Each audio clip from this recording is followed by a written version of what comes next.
Hi, Mia coming to you with the last part on self-esteem, or mistakes were made but not by me. And so I probably have depressed you a wee bit up to this point because I've told you that you probably have a blind spot, so you don't know when you're ignoring information that you need to pay attention to, that we are prone to justify what we do, even though maybe we shouldn't be, and that we have a reaction to dissonant information where our brain actually shuts down when we hear something that we don't want to believe. So what do? How do you keep your self-esteem level up and deal with reality? And I mean the real reality, not your perception of reality, which is the place that we all come from.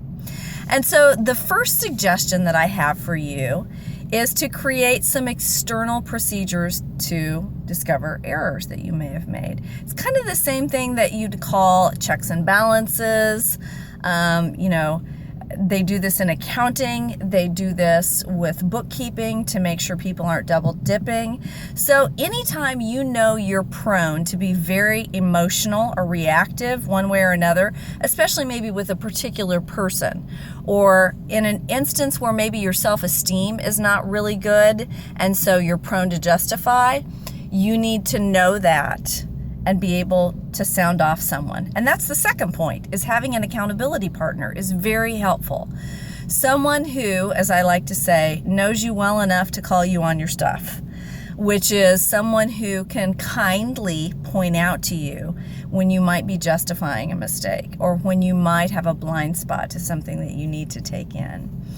And then I've talked about this before, but putting some space between the instance and your feelings and your reaction to it so that you can really examine it. And then, just remembering that your brain shuts down when it hears dissonant information, and you need to be aware of that. There is a really good tool that can help you on a day-to-day basis deal with whatever it is that you are rejecting, that you don't want to deal with, or even with a mistake you've made, or something that's made you uncomfortable, or a difficult relationship. There's a wonderful woman by the name of Byron Katie. She goes by Katie because that's easier. And she wrote a book called Loving What Is. It's exactly what it sounds like. Embracing reality, loving what is. And the first thing that she talks about is being more aware or awake to when your thoughts disagree with reality. She gives some examples like, he should help me more around the house. Is that going to happen? They should take better care of their lawn. Are your neighbors going to start becoming avid lawn care gardener people? Probably not. My mom and dad should stop criticizing me. Have they always done that? They probably will continue. That's dissonant information. It's something that you don't want to hear. And there may be some reality in it, and there may be a story that you've told yourself. But anytime your thoughts disagree with reality, that's a good time to do the exercise that Katie has laid out for us. The next suggestion that she makes is stay in your own business. That it's really easy to point out other people's mistakes. It's very hard for us to see our own. So when you are more concerned with your business and not someone else's, you're more likely to be aware when you're justifying or to be somewhat alert to something that's normally a blind spot for you.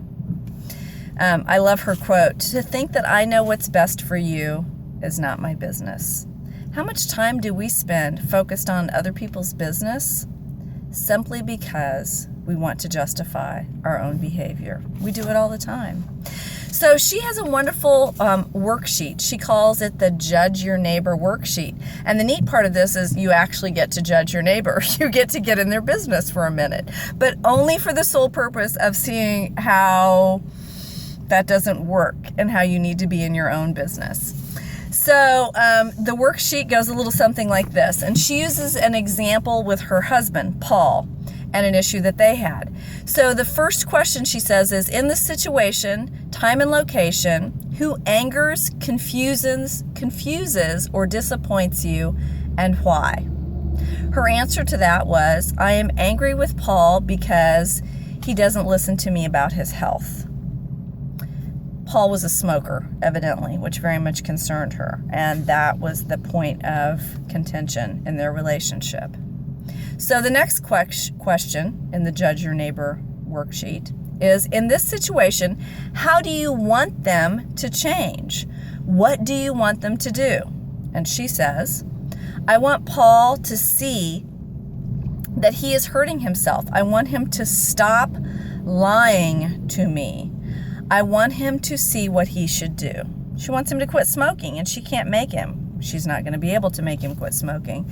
But that's the correct response. What do you want this person to do? If you had your way, what would you get this person to do? In this situation, what advice would you give this person? Paul should take a deep breath. He should know that he is hurting himself. He should listen to me. That's what we all want, isn't it? In order for you to be happy in this situation, what do you need this person to say, feel, or do? I need Paul to listen to me. I need Paul to take care of himself. I need him to see that I am right. I just love that. That's classic. That's the way I think. I need you to see that I'm right. So here's what the process is. You fill out the Judge Your Neighbor worksheet, which kind of shows you your reality. And then you follow Katie's 4 steps. The first step is to ask yourself, is it true? Number 2, can I absolutely know that it's true? Number 3, how do I react when I think that thought? And number 4, who would I be without that thought? I know this all seems a little mushy and a little difficult and complicated, but I'm going to take you through an actual exercise where we do this, and you'll see how it applies to justification and blind spots and self-esteem. So here's her answers. Is it true? Is it true that Paul doesn't listen to me about his health? And here's what she tells you to do at this point. Be still. If you really want to know the truth, an honest yes or no will come to you. If you experience any defense in your answer, if your answer includes because or but, you are still arguing with reality. Is it true? Is it true that Paul doesn't listen to me about his health? Her next question is, can you absolutely know that it's true? And here's where it gets a little tricky. She says, can you ever really know when someone is listening or not? Sometimes, am I listening and I don't look like I'm listening? Can you absolutely know that it's true? The third piece is, how do you react? What happens when you believe that thought? And here's what she says. I give him the look. I interrupt him. I punish him. I ignore him. Does that thought bring peace or stress into your life? So how well have those tools worked for you? Have you given people the look? Have you punished them? Doesn't usually work very well. Who would you be without that thought? Picture yourself in that situation, and for her it was Paul apparently not listening to her. Imagine yourself without that thought that Paul doesn't listen to you. Well, clearly the conclusion is, without trying to change Paul, without trying to force Paul to listen, when we clearly don't even really know if he is or isn't listening, she would be more peaceful. I know, it still seems kind of murky. So I'm going to give you another example. And this one is really powerful. It's one that Katie did when she was on the Oprah Winfrey Show. And she was doing what she calls the work, or loving what is, with a woman who had metastasized reoccurrent breast cancer. So she had her do the Judge Thy Neighbor worksheet, and then she went over her responses to that. And so she asked this woman with metastasized reoccurring breast cancer, your children need you. Is that true? And Katie, the woman who has breast cancer, said in her summary of how this went, I looked at Katie like she was out of her freaking mind. Yes, they're 3 years old. I have 2 little boys. They need me. And so Katie says to Caitlin, your children need you. Do you know for sure that that is true? And then Caitlin got a little angry and she said she wanted to walk out on the Oprah show, but she didn't. And she said to Katie, my children obviously need me, you freaking kooky lady. That's probably how I would have responded too. And then Katie said to Caitlin, just as calmly as if she was asking how the weather was, where are your children right now? And Caitlin said, they're with their dad, my husband. And then Katie said to her, well, is he good with the boys? And Caitlin said, of course, he's the best in the world.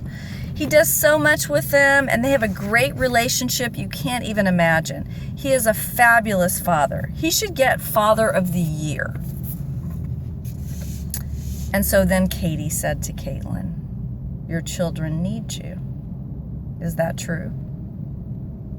And Caitlin says she just sat there.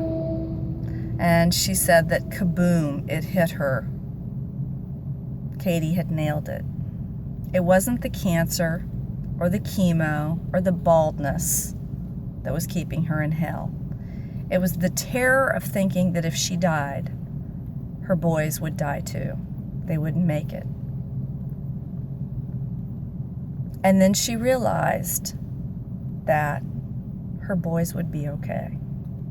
Their dad would take care of them. And all their relatives and everyone in their church. And they had a wonderful community surrounding them. And her boys would not only be taken care of, they would be well cared for. And then Katie said to her, that's right, sweetheart. How narcissistic to think they couldn't live if you didn't live. So many times our perception is colored by our own needs, by our own dissonance of being unable to accept things that we find unacceptable. And that's really the bottom line with self-esteem. We have mechanisms in place that protect us to keep our self-esteem high, and those very same mechanisms can also damage us and the people that we love. I think one of the key factors in self-esteem is that by thinking more about others and being kind to them and allowing them to be themselves and focusing more on us and the things we need to change in us, we have a tool to grow our self-esteem and raise the self-esteem of those around us. If you'd like more information on Byron Katie, you can Google Byron Katie or Loving What Is or Byron Katie, The Work. It's a very interesting phenomenon that can take you straight from dissonance to the heart of a matter, both in regards to your relationship with other people and things that you may be justifying or have a blind spot to internally. I hope this series has helped you. Please reach out to me if you have questions or comments, and I look forward to talking to you again soon.